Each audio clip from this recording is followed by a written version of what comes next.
কোথাও সরকারি জমি দখল করে নির্মাণ, মাথাভাঙায় বেআইনি নির্মাণ ভেঙে দিল প্রশাসন। আবার ব্যারাকপুরে যে ছবি দেখছেন, পুকুর ভরাট করে তৈরি করা হয়েছিল গ্যারাজ ও রাস্তা। এক্ষেত্রে আদালতের নির্দেশে পদক্ষেপ, পুকুরকে আগের অবস্থায় ফেরানোর কাজ শুরু।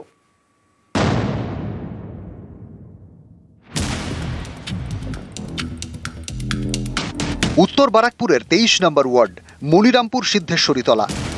এখানে পুকুর ভরাট করে তৈরি করা হয় রাস্তা ও গ্যারাজ। এতে আপত্তি জানান স্থানীয়রা, জল গড়ায় আদালতে। কলকাতা হাইকোর্ট নির্দেশ দেয় 60 দিনের মধ্যে পুকুরকে আগের অবস্থায় ফেরাতে হবে। 60 দিন পেরিয়ে যাওয়ার পরও পুকুর আগের অবস্থায় ফেরানোর কোনো ব্যবস্থা করেননি পুকুর মালিক। আরও সময় চান তিনি।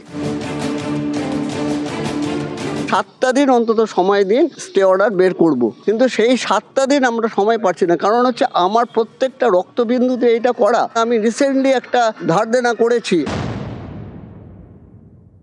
664 নম্বর দাগে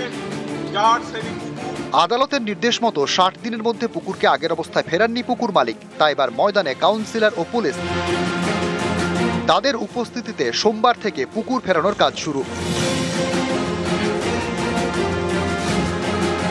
2007 সালে বিক্রি হয়েছিল। সিপিএম এর চেয়ারম্যান ছিল, সিপিএম এর কাউন্সিলর ছিল এখানে। তারা এই রাস্তাটাকে বড় করে দিয়ে পুকুরটাকে ছোট করে দিয়েছে। পুকুর ভরাটের আমরা বিরুদ্ধে। পুকুর যারা ভরাট করেছে তাদের বিরুদ্ধে ব্যবস্থা নেওয়া উচিত।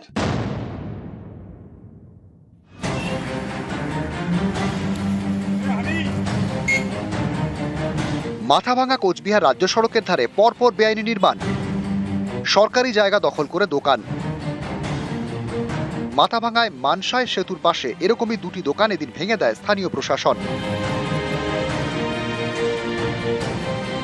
বারাকপুর থেকে অরুণ ঘোষ ও মাথাভাঙা থেকে রাজেশ দাস, নিউজ 18 বাংলা।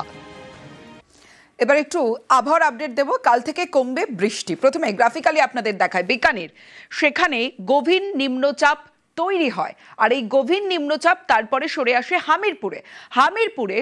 তারপরে সেখানে সুস্পষ্ট নিম্নচাপ, ওখান থেকে আমাদের রাজ্য পশ্চিমবঙ্গ এবং কাথি হয়ে উত্তর পূর্ব বঙ্গোপসাগর। পশ্চিমবঙ্গ থেকে সরিয়ে নিম্নচাপ এবার ঝাড়খণ্ডে শক্তি হারিয়েছে নিম্নচাপ। ঝাড়খণ্ড পেরিয়ে দক্ষিণ বিহার হয়ে উত্তরপ্রদেশে অভিমুখ। বৃহস্পতি থেকে রবিবার দক্ষিণবঙ্গে মাঝারি থেকে হালকা বৃষ্টির পূর্বাভাস রয়েছে। 21শে জুলাই সোমবারও দক্ষিণবঙ্গের কিছু এলাকায় বৃষ্টি। বুধবারের পর বাড়বে তাপমাত্রা ও আর্দ্রতাজনিত অস্বস্তি। বিক্ষিপ্ত বৃষ্টি চলবে উত্তরবঙ্গে।